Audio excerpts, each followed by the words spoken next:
warm welcome to Legally Speaking with me, Tarun Nangia. More often than not, when I have been speaking to a lot of businessmen, generally doing turnovers of 200, 300, 500 crores, the often question that they come up and ask me is, I have a small dispute. The amount involved is not too large, but I fear the court process. It takes a lot of time to litigate. And it doesn't do justice to the amount that is involved because I'll end up losing a lot of more money on litigation. Can I try arbitration? I have many times myself told them, why not go ahead and give it a try? It is quite a possibility that within a year's time, you will have the resolution to your dispute. You will save on interest cost, you will get your money, or of course, there'll be some kind of a resolution. Why are we doing this show today? In the post-corona pandemic era that we are entering, businesses are already cash strapped. They, in a sense, will weigh on which cases to litigate and on which cases to go in for arbitration. So why is arbitration beneficial for small disputes? Why? We are going to today discuss the benefits of small arbitration, say up to 25, 30 crores involvement. To discuss this issue, I have with me Senior Advocate Pinky Anand. Ma'am has served as the Additional Solicitor General of India. Welcome, ma'am. I have with me Senior Advocate Sameer Jain. He is founder and managing partner of PSL Advocates and Solicitors. I have with me Tahira Karanjawala. She is Principal Associate with Karanjawala and Company. Welcome, both of you. I have with me Advocate Siddharth Batra. He is an advocate on record at the Supreme Court of India. Welcome, Siddharth. I have with me Sumit Chandar. Sumit, welcome to my show. I have known you as somebody who was associated with Dr. Singhvi. Glad to see you independent for the past few years, and welcome on the show. So let us start with the opening comment with Ma'am Pinky Anand. Ma'am, you've seen the whole career in litigation. You also do a lot of arbitration now. Can you today focus on the benefits of arbitrating for small disputes in your view?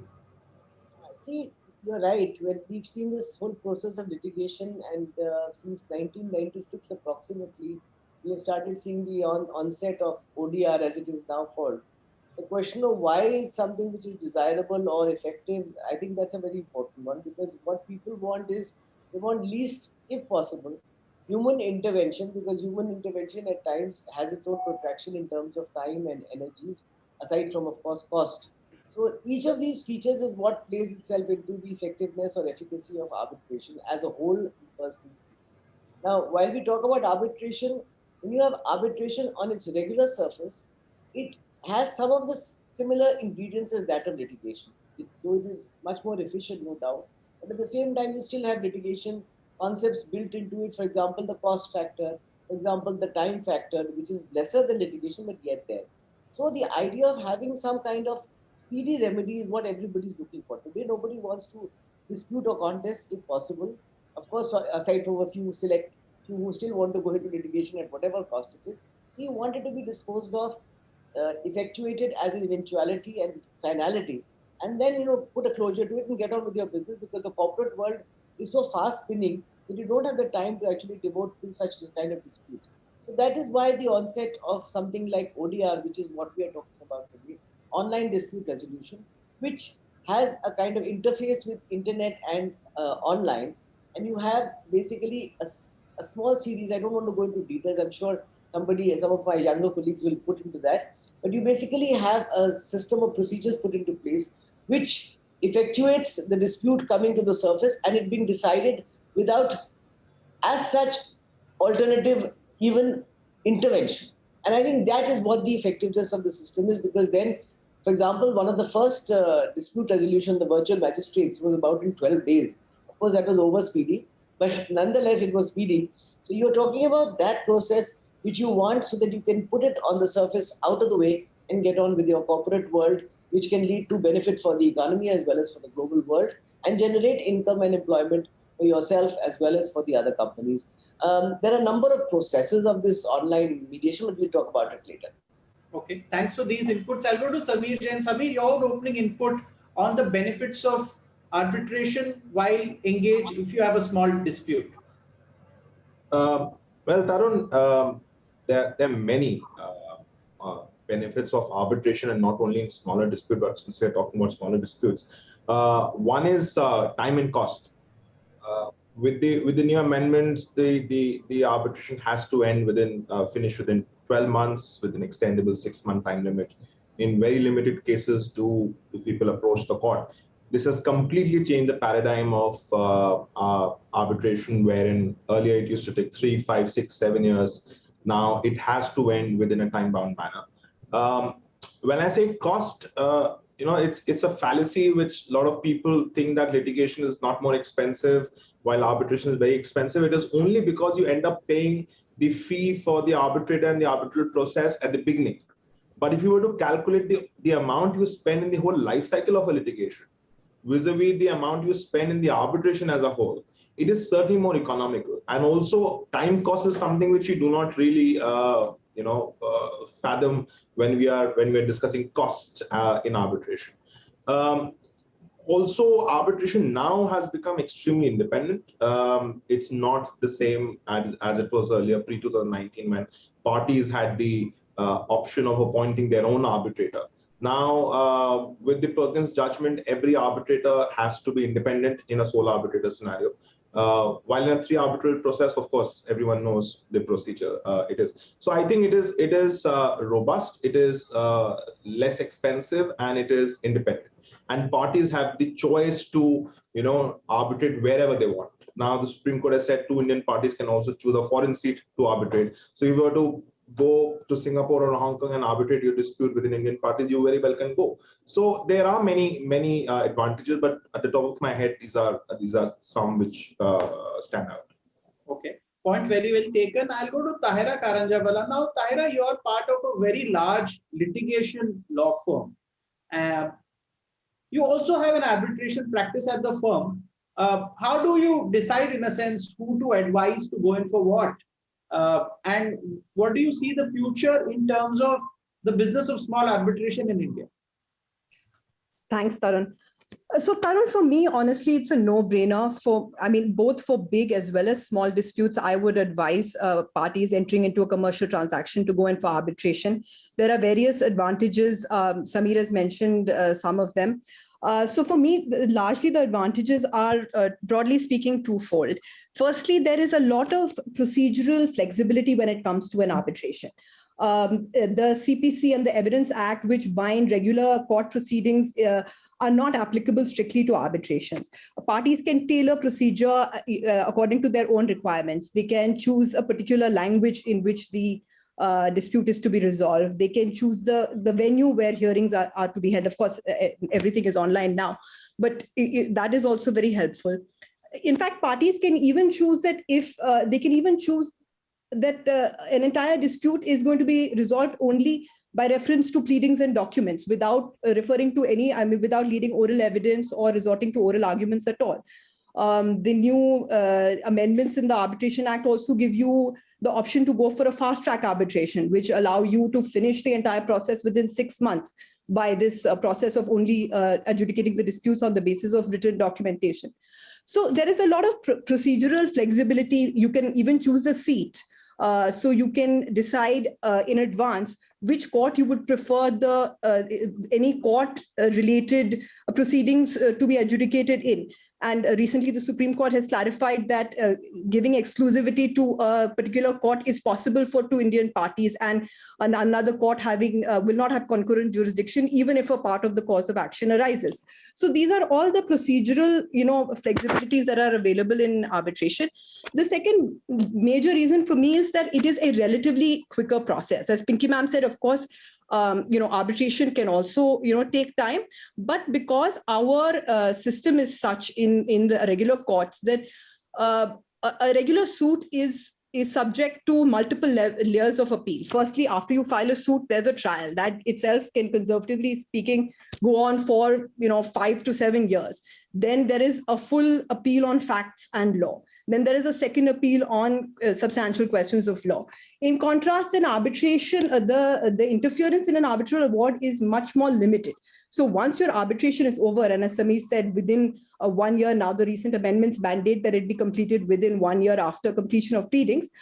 Even after that, the review that is available to the courts is much more limited. So in the long run, this ends up saving a lot of time and money. So for me, for all these reasons, going in for arbitration for smaller as well as big disputes, frankly, is the preferable mode. Okay, so saving time and money. If you want to save time and money, today, since we are discussing small disputes, you should try in the arbitration route, is what you suggest. I'll go to Siddharth Batra. Siddharth, you're a AOR in the Supreme Court, but you also do arbitrations. How would you advise a client that comes to you on these issues? Look, I'll absolutely agree with what Vicky ma'am said and Tahira said.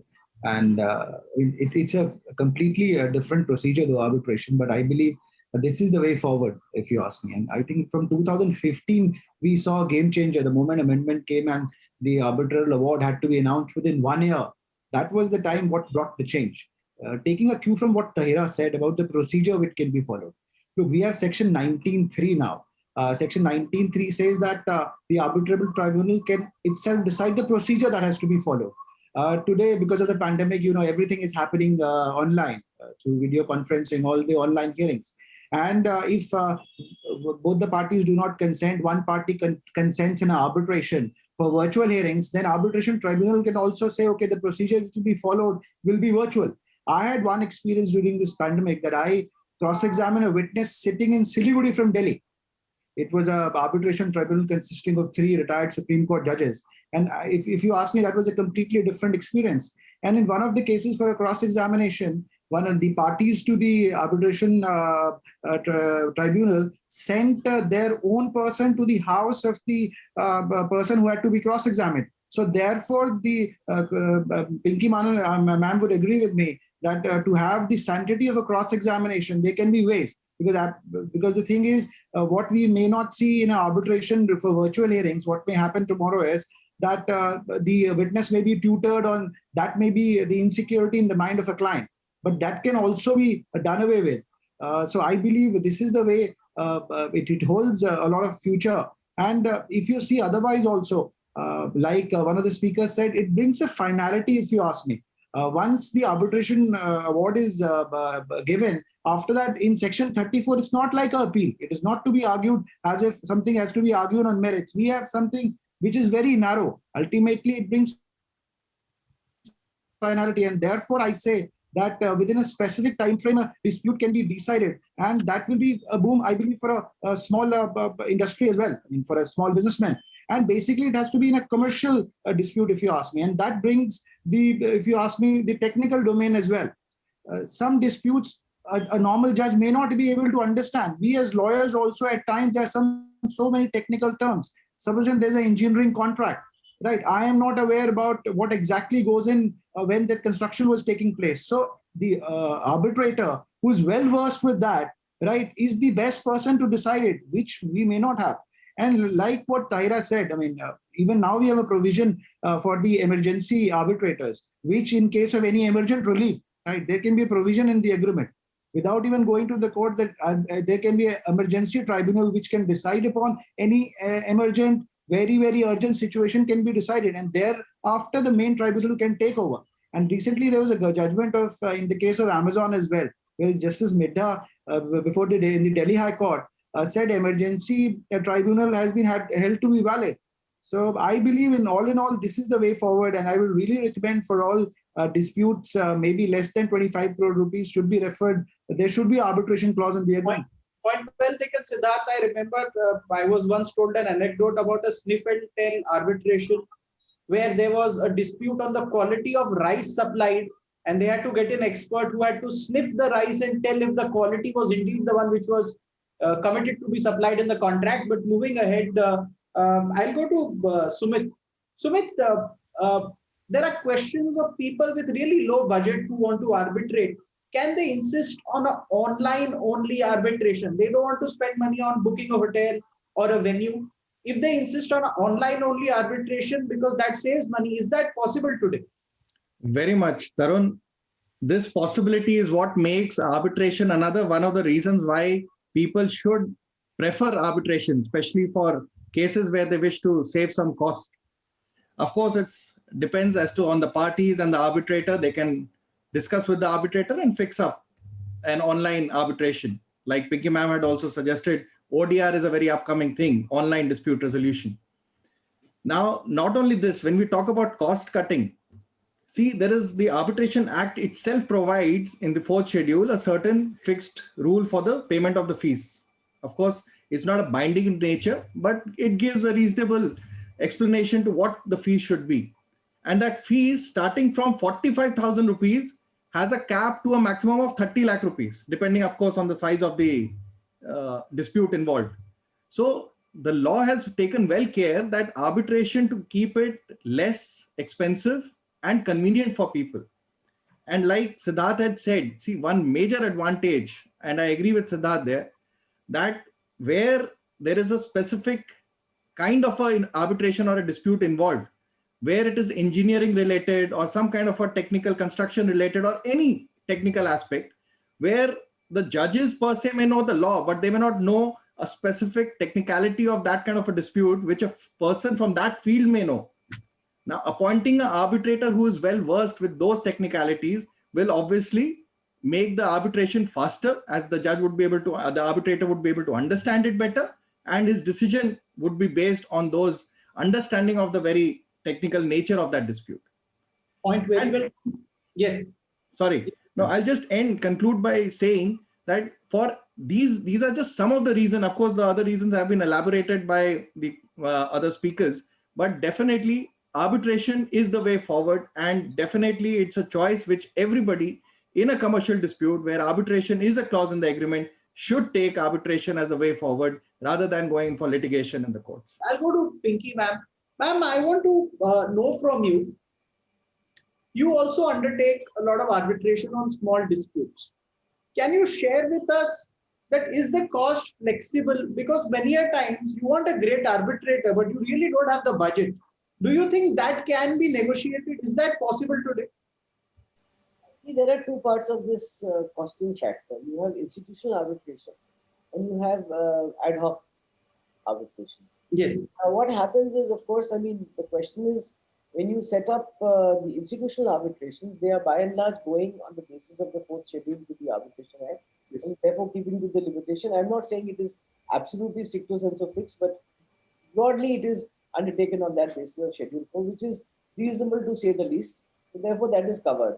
The ad hoc arbitration, on the other hand, there is no limit prescribed as far as India is concerned. And therefore, yes and no to your answer. In other jurisdictions, by the way, there's a cap. In Singapore and other places, there is a cap on the arbitration fee. In India, so far, there has not been arbitration fee cap or fixed. And yes, that can be resolved, and that is something that should be negotiated. Most of the time, the indication with the arbitrators is what is fixed up as far as the fee structure is concerned. But we do need to consider putting a range or a capping rather to the entire situation. It would be a big help.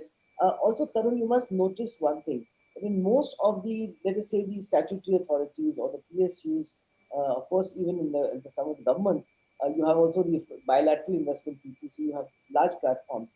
So in every of these agreements, there is normally a provision for arbitration. So arbitration is not only the preferred mode, but it is the acceptable or accepted mode within these agreements. So therefore, you have to go to arbitration. And it is not ultimately a matter of choice in that sense. So aside from the great counsels that we have who recommend very finely the process of arbitration in appropriate cases, which is a majority of cases, there is also the system which is inbuilt into the agreements themselves, and therefore it takes care of that. So on all these fronts, if you take it around everybody through the world, and by the way, arbitration also doesn't have to have a standalone. You have arbitration in the context of mediation, conciliation, arbitration, med-arb. You have so many combinations of that process that are, you can find over various jurisdictions. For example, in terms of mediation, the Italian model is something called opt-out. The Indian model is something called opt-in.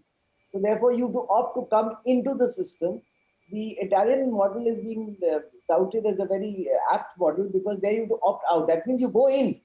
If you want out, you have to ask for it. The automatic way we all function. So whenever something comes, if you say it will be taken to be a yes, then it is taken to be a yes. And to go for the no or the negative is something which takes a lot of time. So keeping all these perspectives into mind, What I did really like was what Tahira had mentioned very rightly. The process of being able to eliminate examination and cross-examination. Now, commercial transactions are not seriously built on something that is a matter of detailed evidence as the CPC, as Tahira mentioned, contemplates. So as suits are concerned in courts, you have a defined process. You have to go through this. There is no way to opt out of it. In arbitration, it is very often done. I mean, I personally, in so many matters where we sit as arbitrators, when we are asked, do you require documentary evidence from the parties, not that they're open about it in the first instance, but if you persuade them to look into it, yes, you can't force them. If they still want to read and they can put out a justification, you have to. But the arbitrators have the wisdom and the ability and the effectiveness of actually being able to rule out what you call as documentary evidence or not documentary, I beg your pardon, cross-examination and examination, which may not be required for that purpose, in which case it will lend itself to a very speedy disposal because majority of the time is taken in one, the appeals and cross-appeals and etc., and two, the procedure of examination and cross-examination. Point very well taken. I've got 5 minutes to go. We take 4 quick answers from the remaining panelists. Sameer, 2 things. Tell me the quickest time in which you have got a dispute settled by arbitration. 2 months. 2 months. That's good. So viewers, 2 months is a time in which it's possible. Tahira, client comes to you with a budget saying, oh, I want to settle a dispute within this budget. It's a small arbitration. Can you engage young counsels? Is that possible today? Yes, of course. Young counsels to argue the arbitration or to argue. Yes, of course. So in fact, this is one of the major advantages of arbitration because it's a more informal process. The tendency when you go to court is, even for a firm like ours, we will always recommend, that you take a senior advocate, because if you have the budget. But in an arbitration, it's a less intimidating process. So often a younger advocate has a much better, chance, has a much better hearing before a tribunal.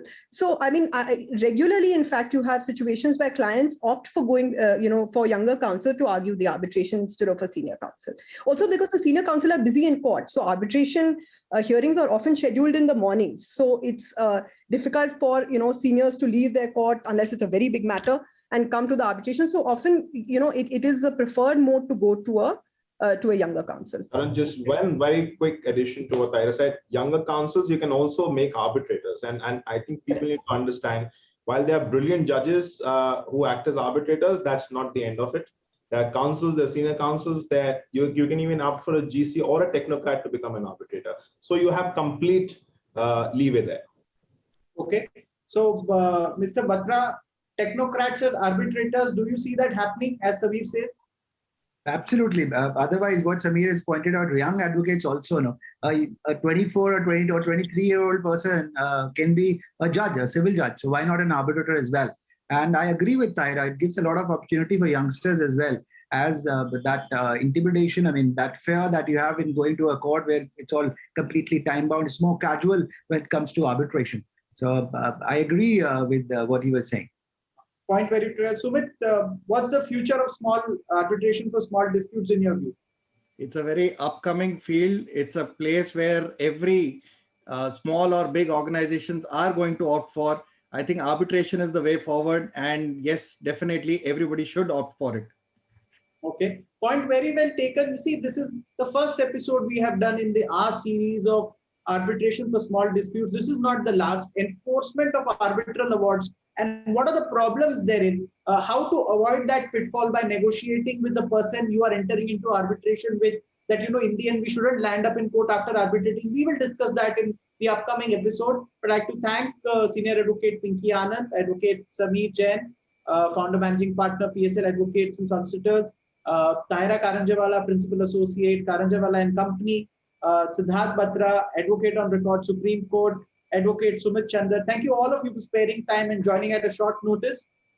Thank you viewers for watching and tuning in. Thank you.